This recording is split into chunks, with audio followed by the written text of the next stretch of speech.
Bom, boa noite a todos. Que a paz de Jesus, nosso divino mestre e amigo, possa nos acolher, nos envolver a todos, que nos sintamos aqui unidos por esse mesmo ideal que nos trouxe até aqui e que sintamos aqui a presença divina dos benfeitores que, em nome de Jesus, sempre vêm trazer os recursos do alto para aqueles que buscam se alimentar, para aqueles que buscam fortalecer a sua alma, alimentando-se do pão divino do Evangelho, para que estejam fortalecidos para o trabalho no bem. Então é com esse intuito que aqui estamos, com muita alegria pelo convite, pela oportunidade de aqui estar na simples condição de mais um irmão, de mais um aprendiz do Evangelho, que vem compartilhar um pouquinho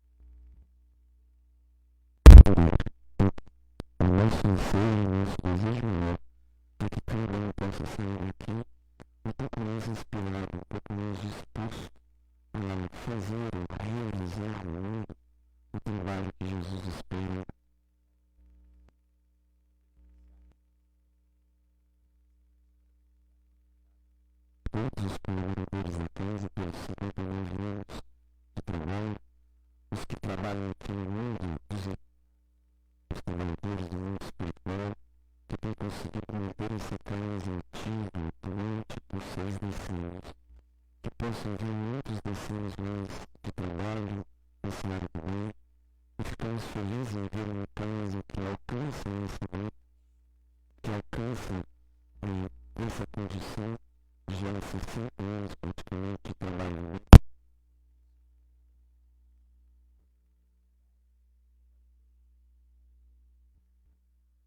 E do entender a verdadeira proposta do Evangelho.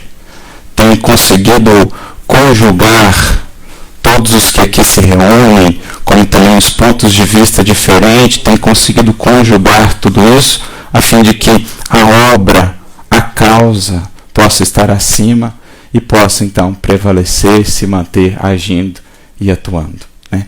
Os laços têm sido bem construídos. E é, de certo modo, sobre isso que nós vamos conversar um pouco nesta noite. Aproveitando esse ensejo do aniversário de uma casa, como exaltando e valorizando a capacidade de todos aqui que têm trabalhado, de trabalharem em equipe, de cooperarem, a nossa conversa nessa noite vai girar em torno desse papel central que uma casa espírita tem, ou qualquer comunidade cristã, qualquer comunidade que se disponha no mundo a servir a Jesus tem, e qual é esse eixo central, esse pilar fundamental que mantém o trabalho com Jesus firme, forte. A importância, portanto, do trabalho em equipe, da cooperação. Me recordo aqui desde já do prefácio do livro Paulo Estevão, que veio ao mundo, dirá Emmanuel, por 2 motivos principais. E creio esses 2 motivos têm muito a nos dizer hoje, a nós, espíritas, cristãos, encarnados nestes momentos que a humanidade terrestre, assim como a nossa nação, vivenciam. Foram 2 os motivos principais, isso está narrado no relato que Emmanuel traz logo à guisa de prefácio, breve notícia, e ele que vai dizer que o primeiro grande motivo para que uma obra como aquela, da dimensão espiritual que Paulo Estevão tem, que nós estamos ainda apenas começando a entender, penso que levaremos ainda séculos para entender a verdadeira riqueza espiritual que está ali relatada naquela história, naquela jornada, de todas as vidas que ali se congregam. Mas, enfim, o primeiro motivo para que toda essa riqueza espiritual fosse dada à humanidade, a nós, como investimento do alto, é para nos alertar, ou nos relembrar, o que seja de fato o cristianismo. Então é interessante porque dirá Emmanuel que uma obra como essa, ela vem sobretudo como um alerta, como uma lembrança. O primeiro alerta, dirá Emmanuel, é para lembrar-nos do quanto compete a cada um de nós, em termos de trabalho, de esforço, de entrega, quando assumimos ou quando aceitamos o convite de Jesus. Em outras palavras, ao adentrarmos o cristianismo, as fileiras do cristianismo, o que nós estamos buscando? Nós estamos buscando alguém que nos sirva ou nós estamos buscando servir a alguém? Porque isso vai estar inteiramente relacionado com o título da palestra que nós escolhemos hoje. A quem nós servimos? A nós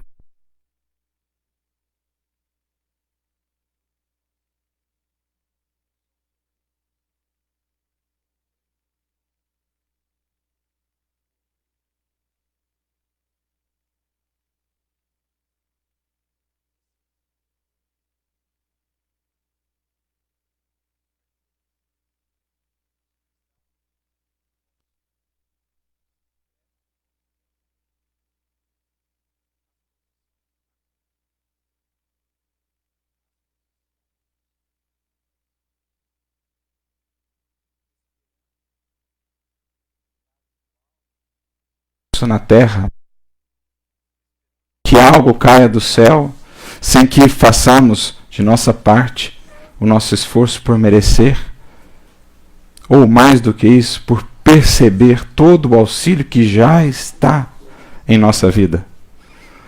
Porque esse é um outro ponto importante.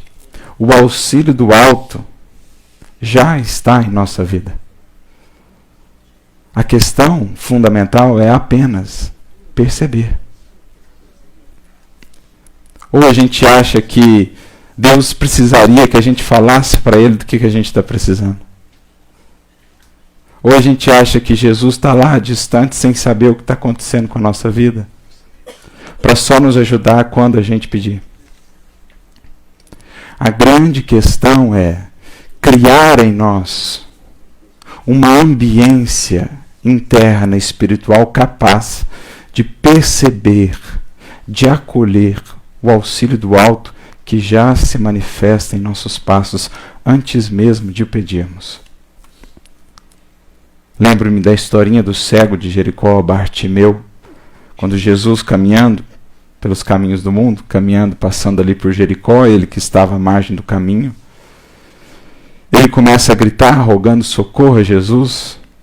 Jesus então diz: peça que ele venha até mim. Então ele chega diante de Jesus e Jesus pergunta: o que queres que eu te faça? E a resposta dele é das mais lindas do Evangelho. Ele dirá apenas: Senhor, que eu veja. Porque a gente não precisa nada mais senão ver. Aprender a enxergar o auxílio que aí já está. E para que a gente possa enxergar, é preciso que saiamos dessa posição acomodatícia. Porque o cego estava lá parado à margem do caminho e até então não enxergava nada. Quando ele se ergue, deixa para trás as capas das ilusões e se dispõe a caminhar com Jesus, como é que termina a lição? E eis que um homem que agora via, caminhava pelo caminho com Cristo.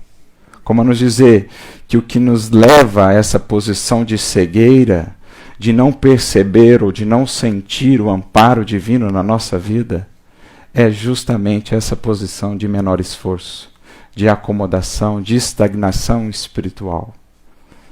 E é isso que Emmanuel vem falar no prefácio da obra Paulo Estevão. A grande maioria dos cristãos está se esquecendo ou se esqueceu do que seja de fato o cristianismo. Que nós buscamos o cristianismo não para que Jesus nos sirva, mas para que nós aprendamos com Ele a servir. E, servindo aos outros, servir a nós mesmos.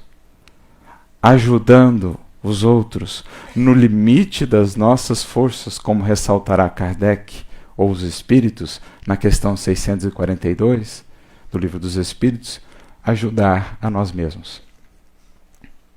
Então esse é o primeiro alerta. A quem nós estamos servindo quando nós adentramos na casa espírita? O que nós estamos buscando? Porque é interessante, quando os discípulos que eram antes de João Batista vão procurar a Jesus, Jesus volta-se a eles e faz uma pergunta. E Emmanuel diz, comentando este versículo, que essa pergunta deveria estar nos pórticos de todos os templos cristãos do mundo. Jesus pergunta para eles: o que buscais? Então, quando eu entro na casa espírita, quando eu assumo, aceito o convite do Cristo, da doutrina espírita, uma pergunta ecoa para todos nós: que buscais, meu filho? Que buscais, minha filha? A verdadeira libertação com a transformação do teu interior, a cura real, que muitas vezes não envolverá talvez a cura do corpo. O que buscas? Transitoriedade ou eternidade? Que tipo de alimento desejas? O pão do mundo ou o pão divino? Esse é um ponto importante.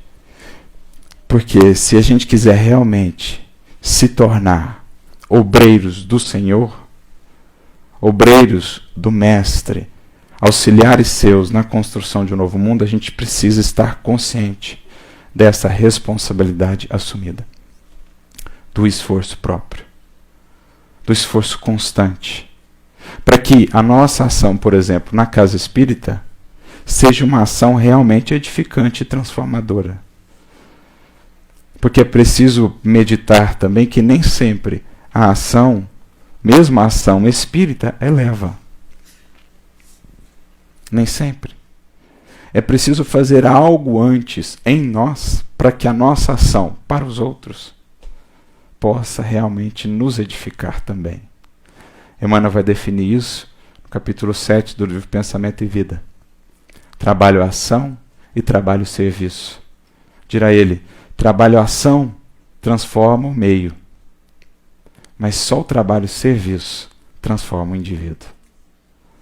Ou seja, só o trabalho feito com essa consciência de que somos servos dele e de que a vontade orientadora das nossas ações deve vir dele e dos valores que ele nos transmitiu através do Evangelho, só esse tipo de trabalho, vinculado à humildade, ao amor e à renúncia, é realmente transformador.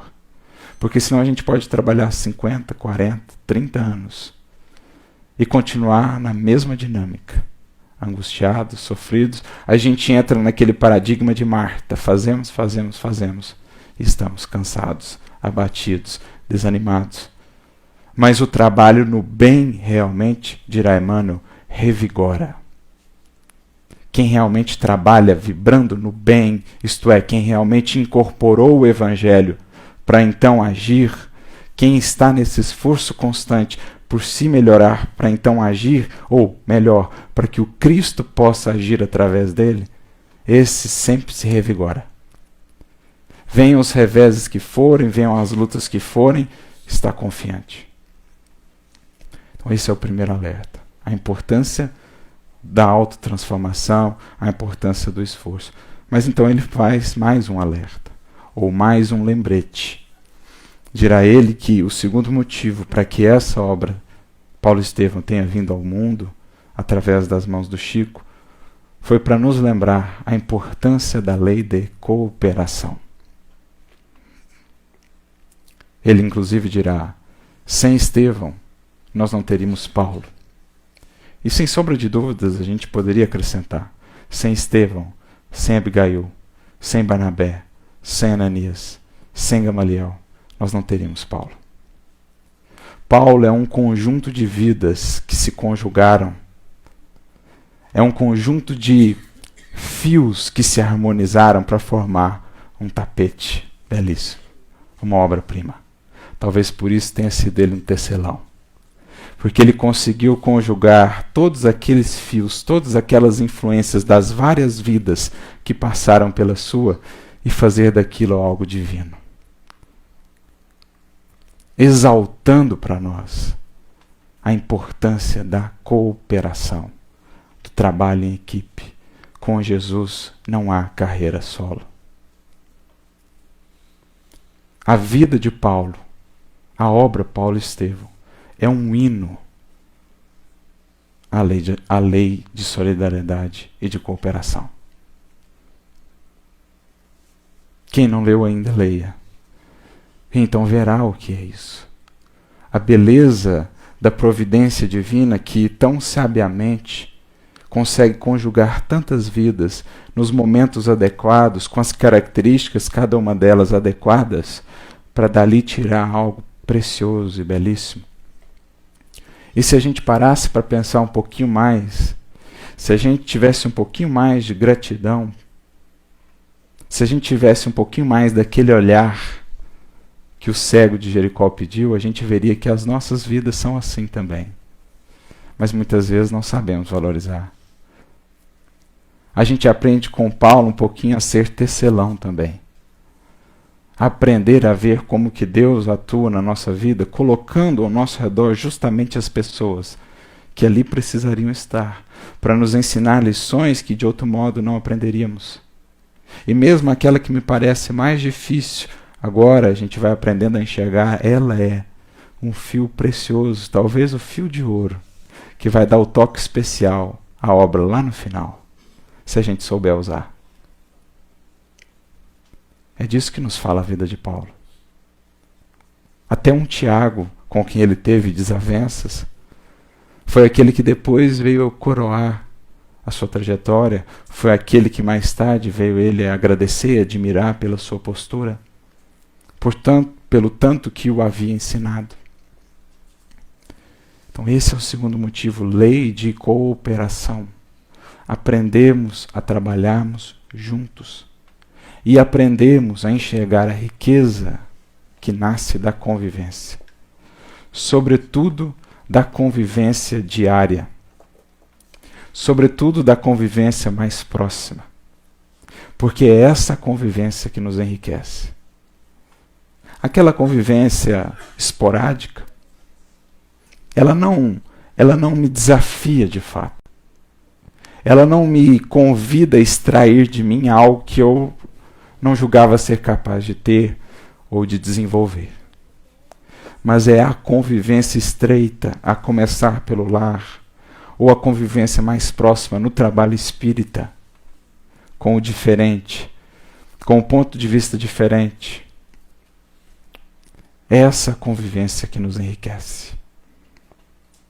Não por acaso, uma das leis morais que regem todo o universo, na visão de Kardec e dos espíritos superiores, será a lei de sociedade. Questões 766, 768 de O Livro dos Espíritos, quando Kardec pergunta aos benfeitores se a busca do homem por viver em sociedade era simplesmente algo dele ou se existia algo mais por trás, um sentido maior. E os espíritos deixarão claro: o homem precisa progredir. Sozinho não lhe seria possível, porque lhe faltam certas faculdades, lhe faltam certas habilidades. É preciso que, na mistura de todos, cada um com as suas peculiaridades e habilidades, dessa mistura saia o resultado benéfico para todos. E acrescentarão eles: insulado, o homem se embrutece e estiola. Ou seja, isolados, nós realçamos ainda mais, ou nós revivemos ainda mais a nossa velha animalidade. E nós nos estiolamos, nós nos enfraquecemos. E está aí alguns dos grandes sintomas de uma sociedade individualista. Uma sociedade que tem revelado a sua bruteza e que tem feito tantas almas estiolarem-se, desanimarem, abaterem-se por causa dos insulamentos, por causa das divisões, por causa da nossa incapacidade, que muitas vezes adentra até o nosso movimento espírita, como as nossas casas, a nossa incapacidade de convivermos, de mantermos os laços, de construirmos laços duradouros, apesar das imperfeições. Apesar das características ainda a serem trabalhadas de cada um de nós, nós nos embrutecemos e estiolamos. Por isso, no céu e inferno, capítulo 3, Kardec vai dizer: a pedra de toque da virtude como do vício é a vida em sociedade. Aquele que vivesse isolado não teria nem vícios, nem virtudes. Porque é essa convivência que me revela quem de fato eu sou. É ela que rompe a casca da ilusão que eu criei para mim mesmo, acerca de mim mesmo. A gente doura a pílula quando diz respeito a nós.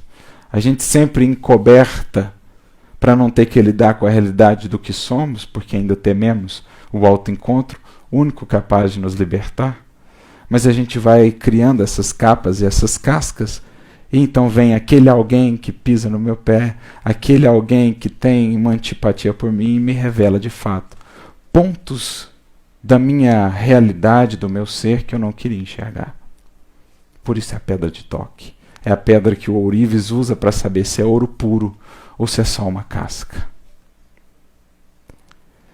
Então eis aí a importância da convivência, e na convivência aprendemos a desenvolver e a exercitar essa lei de cooperação, que me engrandece como engrandece a todos que ali estão. E quando falamos, sobretudo, do trabalho com o Cristo, não há como fugir disso. Não há como fugir disso. O trabalho com o Cristo passa por esse processo de harmonização dos diferentes, buscando uma unidade comum. Ou seja, somos diferentes, cada um está numa escala, cada um enxerga a vida e o universo de uma maneira, mas existem elementos que nos unem numa unidade comum. E por isso, os seguidores de Jesus eram chamados por Paulo, por exemplo, eclesia. Assembleias, comunidades, ou seja, unidades comuns, de pessoas diferentes, distintas, mas que no Cristo se uniam, se unificavam. No ideal do Evangelho encontravam o ponto, a zona em comum onde podiam trabalhar, engrandecer-se e enriquecer o mundo de valores espirituais. Comunidade. E por isso Paulo foi tão feliz nas suas cartas, em várias delas, ao comparar essa comunidade a um corpo. A um corpo, do qual o Cristo é a cabeça. Paulo vai dizer, a igreja, ou a comunidade dos seguidores de Jesus, é o corpo de Cristo. E ele é a cabeça. Isso já é, por si só, essa analogia, todo um universo de meditações. Cabeça que orienta. Cabeça que vê mais além. Cabeça que define o que cada um irá fazer. Cabeça que harmoniza todas as outras funções, para que o corpo como um todo consiga executar as suas funções, consiga prosperar. Então, o Cristo é o elemento unificador, o elemento orientador dos trabalhos. Por isso somos convidados a ser obreiros do Senhor. E cada um, então, uma parte do corpo. Uns mão, dirá Paulo, outros boca, outros pé, outros olhos, mas todos fazendo parte e sentindo-se como um todo. Cada um com a sua especificidade, cada um com a sua particularidade, mas isso é essencial, sentindo-se como que integrados a um todo. Isso é a alma do trabalho com Jesus. Isso é a alma de uma casa espírita. Percebemos as diferenças, percebemos a unidade. E conseguimos conjugar as diferenças na unidade. Porque o trabalho com Jesus não é um trabalho de homogeneização. Tornar todo mundo igual, todo mundo tem que pensar como eu penso, todo mundo tem que fazer o que eu faço. Aí você não tem um corpo. O trabalho com Jesus é aprender a conjugar as diferenças E para manter esse corpo coeso, como o nosso corpo é, só existe um elemento, só existe uma força capaz de conjugar e de harmonizar todas essas diferenças de maneira inquebrantável. E essa força se chama caridade, amor. Por isso Jesus diz: nisto serão reconhecidos os meus discípulos, por muito se amarem. Porque aquele que perdeu isso de vista, ele desconectou-se desse corpo. Ele passou a ver-se só. Ele passou a ver-se autônomo. Ele esqueceu que todos nós dependemos uns dos outros para caminhar. Claro que cada um tem a sua jornada. Claro que cada um constrói a sua evolução. Mas como você vai ser mais paciente sem o outro? Como você vai amar mais sem outras pessoas? Como você vai ser mais humilde sem o outro? Ou seja, nós interdependemos. E é por isso que Kardec, pegando muito bem esse espírito, num artigo muito interessante que está na Revista Espírita, de dezembro de 1868, um artigo extenso, mas um artigo muito bonito. O Espiritismo é uma religião?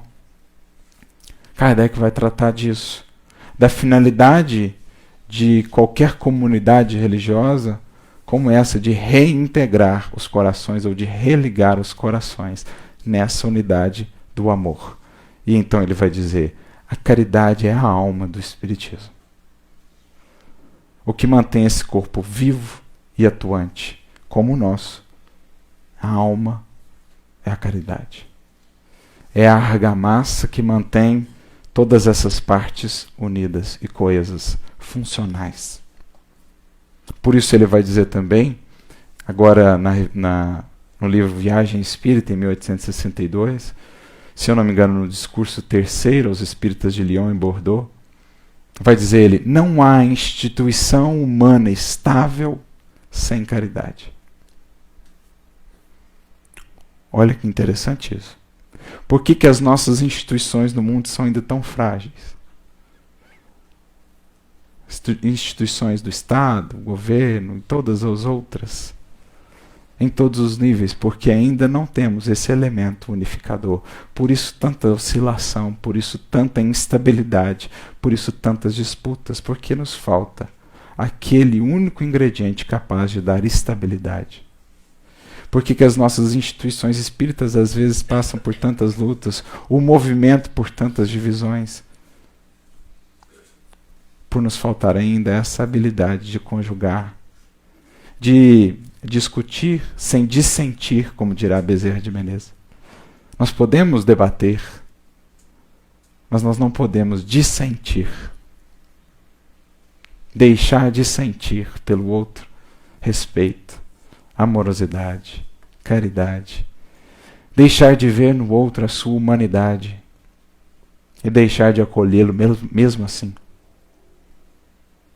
Assim como esperamos que os outros tenham para conosco isso também. Então esse é um outro ponto essencial. Aprender a construir essa unidade. Por isso, comunidade. Por isso, a ideia do corpo. Então a gente fez todo esse, digamos, esse introito, essa introdução, para a gente chegar na mensagem que de fato queremos chegar. Que se intitula justamente Os Obreiros do Senhor. Está no capítulo 20 do Evangelho segundo o Espiritismo, no item 5. É uma mensagem, como todas as mensagens do Espírito de Verdade, muito bonita. As mensagens do Espírito de Verdade geralmente são sucintas, mas extremamente profundas, o que apenas realça a grandiosidade desse Espírito. É essa uma habilidade de almas já muito adiantadas, a capacidade de ser conciso, a capacidade de dizer uma enciclopédia com algumas frases. E é o que a gente vê em qualquer mensagem do Espírito de Verdade que você pegar da codificação, aquelas que Kardec selecionou e colocou nas obras fundamentais. E essa mensagem destina-se, vamos dizer, aos cristãos que hoje aqui estamos, aos cristãos que haveriam de encontrar a sua tarefa em tempos de transição. Tempos estes dos quais Jesus já havia falado lá atrás, em Mateus 24, no sermão profético. Jesus já havia nos alertado quanto às dificuldades desses momentos, quanto às turbulências deste momento. E aqui nessa mensagem, Espírito de Verdade vem relembrar o que havia dito, vem nos alertar para alguns ingredientes, para algumas posturas importantes para que a gente consiga de fato cumprir a nossa tarefa nesses momentos. Porque é sobretudo em momentos de dificuldade, como que ora vivemos, que se realçam ainda mais as nossas fragilidades. São nos momentos de crise, de dificuldade, que realmente as nossas convicções, que realmente o que buscais, vem à tona. Porque no momento da crise você é colocado frente a frente com o que te move, com o que está te inspirando até ali. E aqueles que não tiverem a convicção muito bem consolidada e formada, ou construída sobre bases sólidas, fraquejam ou desistem.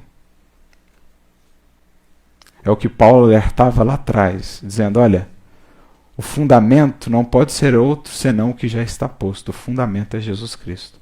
Qualquer um que construa a sua fé, qualquer um que construa a sua convicção sobre outra coisa que não seja aquilo que é estável,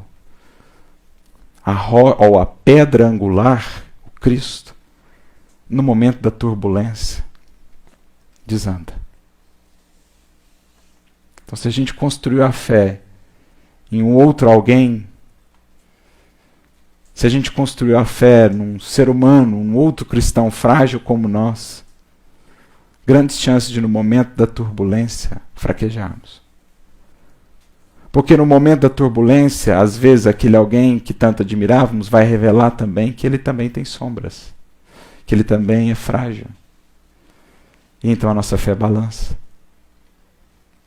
Mas se formos espertos, se formos sábios, veremos que isso nada mais é também do que um convite a refazer os alicerces e a buscar em Cristo uma convicção e uma fé realmente sólida e capaz de superar quaisquer tempestades. Porque há uma grande diferença entre seguir o Cristo e seguir, muitas vezes, o cristianismo. E é essa diferença que nós somos colocados diante ou dessa encruzilhada em momentos como esse. A quem servimos? Então ele começa dizendo assim, aproxima-se o tempo em que se cumprirão as coisas anunciadas para a transformação da humanidade. Então, ele quer ressaltar que nós estamos vivendo um momento importante. Qual a duração disso? Não sabemos. E duvidemos de quem diga que saiba. Porque há um elemento muito importante aqui. O arbítrio da humanidade. O arbítrio das coletividades, que, como aprendemos com os espíritos, são também individualidades coletivas. Mas ele quer ressaltar, nós estamos vivendo um momento importante para a humanidade, que será alargado ou diminuído, será postergado ou reduzido, segundo o empenho de cada um de nós em particular, como de cada um de nós coletivamente. Crises que prenunciam mudança. É interessante isso, porque a humanidade já venceu todas as crises que ela passou. E aí chega uma nova, a gente desespera de novo, para vencer de novo, crescer de novo. Vem outra. Você já venceu todas as crises, está aqui hoje. Chega uma outra, desespera de novo. Vai vencer de novo. Então a gente pode mudar um pouco essa nossa relação com as crises. Emmanuel vai dizer, é a crise que decide o futuro. Às vezes estamos há anos sendo trabalhados ou encarnações justamente para, diante da crise, conseguimos lidar com ela de maneira diferente. E é isso que a humanidade, sobretudo nós, seguidores do Evangelho, estamos sendo agora submetidos. Vamos, de fato, aferir como está a nossa convicção com Jesus? Porque até agora a gente pegou, vamos ser sinceros, até agora a gente pegou quase que sombra e água fresca, em termos de cristianismo. Vamos olhar para os cristãos que vieram antes. Vamos olhar o que esses homens e mulheres vivenciaram. Quem viu aí o filme do Paulo, ou quem leu Paulo e Estevão, vai entender um pouco melhor. Quando você vê um cristão curando a filha daquele que havia condenado todos os seus amigos à morte naquela manhã. Isso é cristianismo nas expressões de hoje, raiz. Quando você vê o cristão que teve os seus filhos pisoteados por cavalos, por um soldado romano, com as crianças nos seus braços, erguer uma prece aos céus, antes de pedir pelos seus filhos, pedindo por aquele soldado.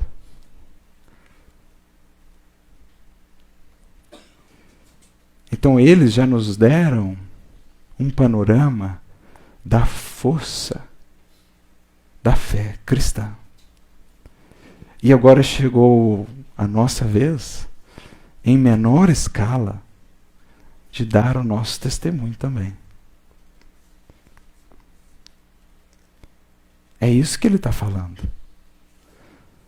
Muitos de nós, estamos há séculos no cristianismo. Conhecemos Jesus há muito tempo. Mas agora ele está dando isso, é uma oportunidade, nós temos que enxergar isso com bons olhos. Está dando-nos a oportunidade de afirmarmos a nossa confiança. É para isso que vêm as crises, né? A própria palavra crise vem do grego, o verbo grego krino, que significa separar, discernir. Então uma crise chega para fazer um processo de separação do joio do trigo. O que eu quero deixar e o que eu quero seguir. Aquilo de mim que não dá mais para levar adiante é aquilo de mim que eu quero e preciso continuar a levar. Então é isso que ele está dizendo. Ditosos serão os que houverem trabalhado no campo do Senhor com desinteresse e sem outro móvel, senão a caridade. Então agora a gente vai ser posto diante dessa reflexão. O que me move a trabalhar por Jesus é ainda alguma expectativa de retribuição? É alguma expectativa de alguma bênção, de algum favor especial? Ou eu já entendi e já me comprometi a trabalhar com Jesus sem qualquer outra retribuição, senão aquela que é a maior delas e tão pouco valorizada, ser um instrumento da caridade.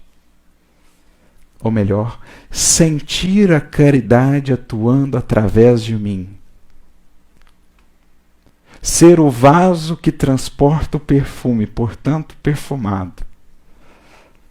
Por isso Paulo dizia, vós sois o bom perfume do Cristo.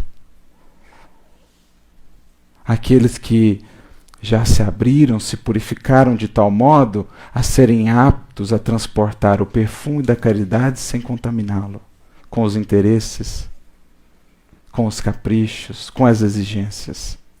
Esses são o bom perfume do Cristo, que em meio às turbulências do mundo vem adocicar, vem cantar um pouco a vida.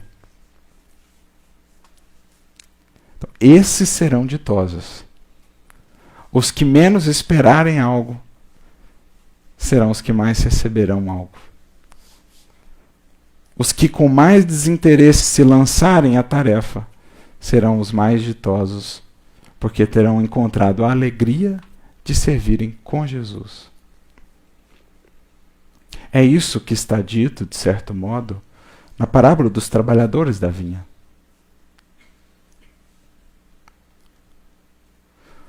É investir na qualidade do trabalho mais do que na quantidade do trabalho. Aquele que, às vezes, aparentemente faz menos, mas faz com mais sentimento, mais entrega, recebe tanto mais do que aquele que, às vezes, está um tempão a agir, mas movido por interesses, esperando a retribuição. Seus dias de trabalho serão pagos pelo cêntuplo do que tiverem esperado. Ditosos os que hajam dito a seus irmãos. E aqui um ponto importante, daquilo que falamos já lá do Paulo Estevão. Trabalhemos juntos e unamos os nossos esforços, a fim de que o Senhor, ao chegar, encontre acabada a obra. Trabalhemos juntos e unamos os nossos esforços. Ou seja, o que é mais importante para a gente na seara espírita? A obra acabada, a obra realizada, não importa de quem seja a assinatura, não importa de quem seja o nome, não importa quem seja o idealizador, não importa de quem seja a ideia, ou o meu nome, ou a minha vontade, ou a maneira pela qual eu desejaria que ela fosse realizada. Esse é um ponto importante. Porquanto o Senhor lhes dirá: vinde a mim, vós que sois bons servidores. Mais do que trabalhadores, bons servidores. Vós que soubestes impor silêncio aos vossos ciúmes e às vossas discórdias, a fim de que daí não viesse dano para a obra. Isso é tão importante. Às vezes a gente ainda se vê tropeçando tanto nessa questão de queremos nos sobrepor à obra. Quantas casas espíritas não terminam por essa inabilidade de conjugar ou de colocar a obra ou a causa acima das personalidades? Quantas instituições, quantos movimentos unificadores não encontram um fim ou um grande prejuízo por conta dessa nossa inabilidade de aprendermos a silenciar discórdias e ciúmes? Ou seja, se eu me lanço ao trabalho com Cristo com ciúme, é porque algo ainda não foi feito antes desse trabalho, algo que é essencial. Trabalhar com Jesus com inveja.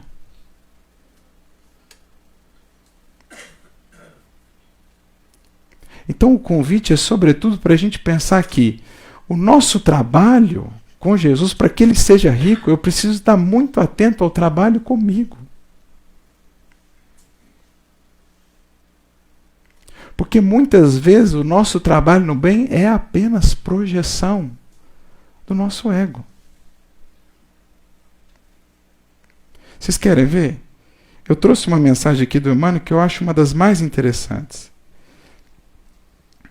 Ela está no livro Fonte Viva, capítulo 101. E ela se chama A Cortina do Eu. A Cortina do Eu. Como dizer assim, você tem uma cortina do ego escondendo o que são realmente os interesses por trás. E ele vai pegar um versículo do apóstolo Paulo aos Filipenses. Isso a gente vê muito nas cartas de Paulo, né? Se a gente vai lendo as cartas de Paulo, a gente vai vendo todo momento esse cuidado dele com as comunidades, para que as comunidades nunca perdessem essa ideia de que o trabalho é do Cristo. O planificador do trabalho é do Cristo. Porque as comunidades, à época, tinham também as suas lutas. Tinham também as suas divisões. Por exemplo, os que eram de Pedro. Chega uma hora lá que tem uma divisão, se não me engano, na comunidade de Corinto. Uns eram de Pedro, Cefas, outros eram do Apolo, outros eram do Paulo e outros eram do Cristo.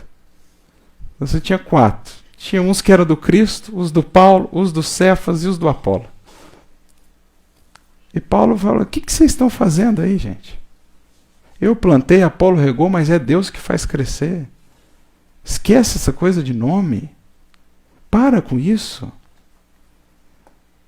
Não confunda meio com finalidade. Não confunda instrumento com artífice. Então eu plantei, o Apolo regou, podia ser o contrário, o Apolo plantou, eu reguei, mas é Deus que faz crescer. Então eu e Apolo passaremos, Cefas passará, o fulano passará presidente, o outro passará. O que importa é a obra. Então ele vai dizer, dessa vez aos Filipenses, porque todos buscam o que é seu e não o que é do Cristo Jesus. Ou seja, vocês estão aí, mas cada um aí está buscando o que é seu.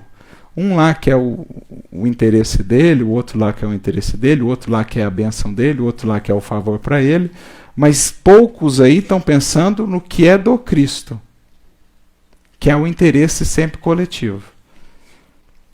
E aí ele vai comentando esse versículo, o Emmanuel, eu não vou ler toda a mensagem, a partir de uma parte dela ele começa assim: a antiga lenda de Narciso permanece viva em nossos mínimos gestos, em maior ou menor porção. Ou seja, muito do que nós fazemos, mesmo em nome do Cristo, é ainda projeção narcísica. Olha o que ele diz. Em tudo, em toda parte, apaixonamo-nos pela nossa própria imagem. Então, o que eu estou gostando na obra, no trabalho, não é o resultado dela para os outros. É saber que é eu que estou fazendo. E que os outros vão lembrar-se de mim. Nos seres mais queridos, habitualmente amamos a nós mesmos. Olha isso. Nas pessoas que mais me são caras, geralmente, eu acho que amo muito a elas, mas na verdade, eu amo mais a mim nelas do que elas propriamente ditas. Por quê? Porque se demonstram pontos de vista diferentes dos nossos, ainda mesmo quando superiores aos princípios que esposamos, instintivamente enfraquecemos a afeição que lhes consagrávamos. Então, enquanto ele fazia tudo o que eu dizia, nossa, que beleza, amo. Na hora que ele começa a tomar caminhos completamente diferentes do que eu queria e esperava para ele, nossa, a afeição diminui, a ingratidão incomoda. Nossa, mas como é ingrato. Ou seja, o amor não era construído na pessoa, era construído na minha projeção na pessoa. Quando eu deixei de estar um pouco refletido naquela pessoa, a minha afeição diminui porque, na verdade, eu amava a mim mesmo naquela pessoa. Gente, como isso é realidade? Agora, por exemplo, em que muitas vezes nós somos convidados a ver facetas de sombra do outro que acreditávamos que ele não tinha, a gente abandona a amizade. A gente abandona a afeição. A gente deixa de conviver. Nossa, eu jamais imaginei que ele fosse assim. Mas você amava ele ou o que você imaginava dele? Portanto, você. Percebe como é narcísico ainda? Nós não estamos dispostos ainda a amar o outro como ele é. E, portanto, encontrar faces dele que não imaginávamos, que não prevíamos. Nosso amor ainda se baseia na nossa idealização. portanto, na nossa projeção. Mas, nas obras do bem a que nos devotamos, estimamos, acima de tudo, os métodos e processos que se exteriorizam do nosso modo de ser e entender. Então, quando o trabalho é realizado do jeito que eu acho que ele tem que ser realizado, beleza, me dedico àquele trabalho integralmente. Mas aí surge alguém novo, surge uma ideia nova, ela ganha espaço e ela é incorporada ao trabalho. Já me desanima. Aquele trabalho mudou, o trabalho está... Perderam-se. Aí a gente afasta, abandona. Não, aquela casa lá... Porquanto, se o serviço evolui ou se aperfeiçoa, refletindo o pensamento de outras personalidades acima da nossa, operamos quase sem perceber a diminuição do nosso interesse para com os trabalhos iniciados. Ou seja, eu não era obreiro do Senhor. Eu não servia a Jesus. Eu servia a mim mesmo. E isso é muito sério, gente, porque a gente pode passar uma encarnação inteira achando que está servindo a Jesus. E chegar no mundo espiritual à míngua. Como alguns espíritos já nos falaram, vieram compartilhar conosco para nos alertar, meu filho, pensa bem. Que tipo de amor você está cultivando ou que tipo de trabalho você está fazendo? Que tipo de caridade você está exercitando? Porque ninguém duvida, a caridade é a alma do Espiritismo. Mas o que eu entendo por caridade, o que eu estou fazendo de fato de caridade? Porque a caridade não é a ação em si. Ela envolve também a ação. Mas para que ela seja caridade tem que vir algo antes da ação, que é o que inspira a ação. É isso que faz de uma ação caritativa ou não. Emmanuel tem uma mensagem muito bonita, se eu não me engano, no livro Vinha de Luz, intitulada Caridade Essencial. E ele vai dizer assim, há uma caridade essencial, que sem a qual nós podemos erguer enormes construções de pedra, ajudar a muitas pessoas e conquistar a gratidão de muitas pessoas, distribuir muitos bens. Mas sem essa caridade essencial, se não a tivermos, isso de nada nos adiantará, porque nos momentos de testemunho estaremos desolados e abatidos, na condição de mendigos de luz. Que caridade essencial é essa? Dirá ele. É a caridade de estarmos no Cristo para que o Cristo esteja em nós. É essa que dá valor a todas essas outras ações citadas. Sem ela, podemos fazer isso tudo. Conquistar a gratidão de muita gente. Mas internamente estaremos ainda na condição de mendigos de luz. Paulo, há 2000 anos, sua carta aos Coríntios, primeira carta aos Coríntios, capítulo 13, nos dirá: ainda que eu desse todos os meus bens para os pobres, e ainda que eu desse o meu corpo para ser queimado como um mártir, se eu não tivesse caridade, isso de nada me adiantaria. Como dizer que a caridade não é a ação em si, mas é o sentimento que a precede, que a envolve e que a inspira. É só isso que faz de nós, essa caridade desinteressada e humilde, que aprende a conviver, que aprende a dialogar, que aprende a acolher o outro tal qual ele é, não como eu gostaria que fosse. Essa caridade que diante da sombra do outro aprende a compreender, a perdoar e a ajudar, não afastar, não brigar. Essa caridade é que faz de mim um obreiro do Senhor. Porque então, nas obras do bem, eu não estarei amando a mim mesmo, aos meus meios, aos meus métodos. Eu estarei ali para servir, como for possível, dentro das minhas possibilidades. ele segue dizendo: aceitamos a colaboração alheia, mas sentimos dificuldade para oferecer o concurso que nos compete. Então, quando é eu que estou fazendo e alguém quer me ajudar, ótimo. Mas quando é o outro que é o iniciador, quando o outro que é o idealizador, eu sinto dificuldade de ajudar. Porque veio do outro. Se nos achamos em posição superior, doamos com alegria uma fortuna ao irmão necessitado, que segue conosco em condição de subalternidade, a fim de contemplarmos com volúpia as nossas qualidades no reconhecimento de longo curso a que ele se sente constrangido. Ele vai ter que ficar o resto da vida me agradecendo. E eu vou achar bom aquilo. Esse é o... E é aqui que está a distinção, né? Esse é um dos vícios mais difíceis de ser vencido, que é o vício da vaidade quanto ao bem.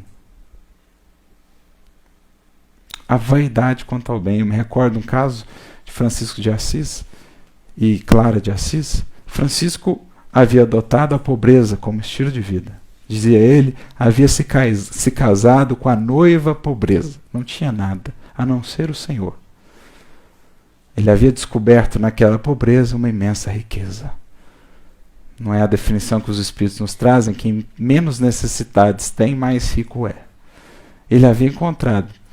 Mas, em determinado momento, a ordem franciscana, criada por ele, havia solicitado ao Papa a fundação da ordem e teria por regra da sua ordem o Evangelho sine glossa, ou seja, sem glosa, o Evangelho tal qual ele é a nossa ordem. Sem justificativa, não vamos ficar tentando dar a volta para justificar. É o Evangelho, o que você lê lá é a nossa ordem. Beleza. Assim foi ele vivendo, a ordem foi crescendo, dirá Emmanuel. Chegou-se a ter, em determinado momento, mais de 200 mil franciscanos seguindo a ordem. Mas, em determinado momento, a ordem começa a desviar-se. Alguns membros dentro da ordem começaram a querer trazer elementos que Francisco não gostava. Por exemplo, a criação de mosteiros. Para Francisco, os franciscanos deveriam viver sempre caminhando pelo mundo, buscando trabalho, se sustentando para ajudar. Nada de ficar parado em algum lugar, vamos para o mundo. E eles foram querendo inserir outras coisas, ele foi ficando triste, chegou a se ter dificuldade com alguns ali, e ele então foi procurar ajuda com Clara, porque aquilo estava incomodando. Ele já estava com dificuldade, e ele contou para ela o caso, e ela ouviu, ela que era sua irmã espiritual, e disse: Francisco, pai Francisco, como ela se dirigia a ele, eu já sei qual que é o problema. Você ainda não é completamente pobre.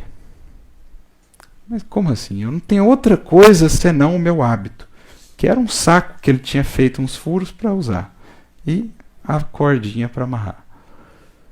Ele falou: não, você ainda não é pobre, porque você ainda tem um bem do qual você não quer se desapegar. Mas qual? Você acha que a ordem franciscana é sua, Francisco. Mas a ordem é de Jesus. Você foi só um instrumento. Ou seja, Francisco estava ainda apegado ao bem que havia feito, ao trabalho que havia feito. Achava que o trabalho era seu e não do Senhor.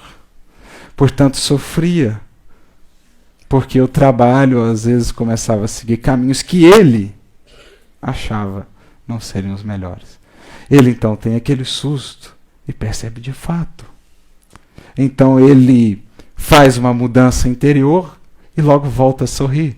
De fato, agora eu sou pobre mesmo. Não tenho nada. Nem o trabalho, nem a ordem que eu criei me pertence. Portanto, eu sou livre para servir ainda mais a eles, sem esperar deles nenhuma recompensa. Sem esperar que não sigam a minha vontade, os meus desejos, os meus sonhos. Sou simplesmente livre para ajudá-los com a caridade mais desinteressada. É o que está sendo dito aqui.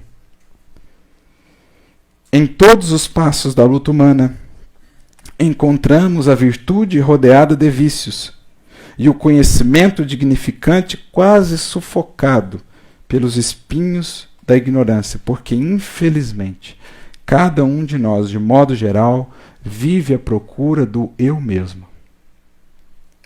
Entretanto, graças à bondade de Deus, veja só essa frase agora, hein?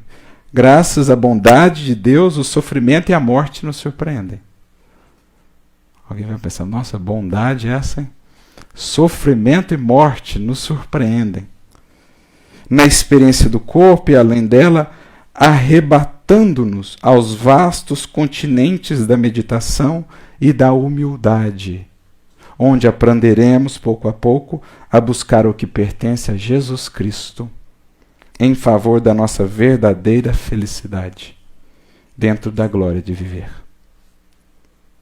Sofrimento, morte, renovação, que nos convida à meditação, à introspecção, para que a gente passe a perceber que mais do que buscar o que nós queremos, como gostaríamos, devemos buscar o que Ele anseia, espera e deseja para nós.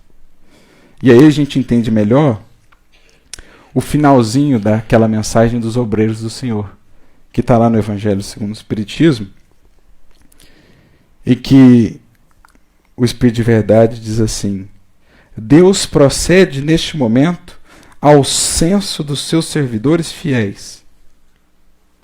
Então, aferição, quem realmente está firme. E já marcou com o dedo,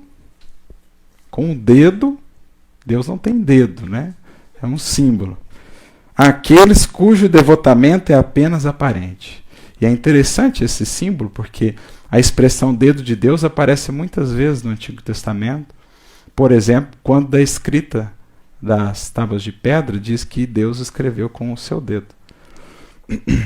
Era, de certo modo, um símbolo da força educativa e transformadora do Criador, agindo na vida da criatura. Como a dizer que aqueles que estão ainda apenas numa aparente dedicação serão convidados a processos educativos pelo Criador.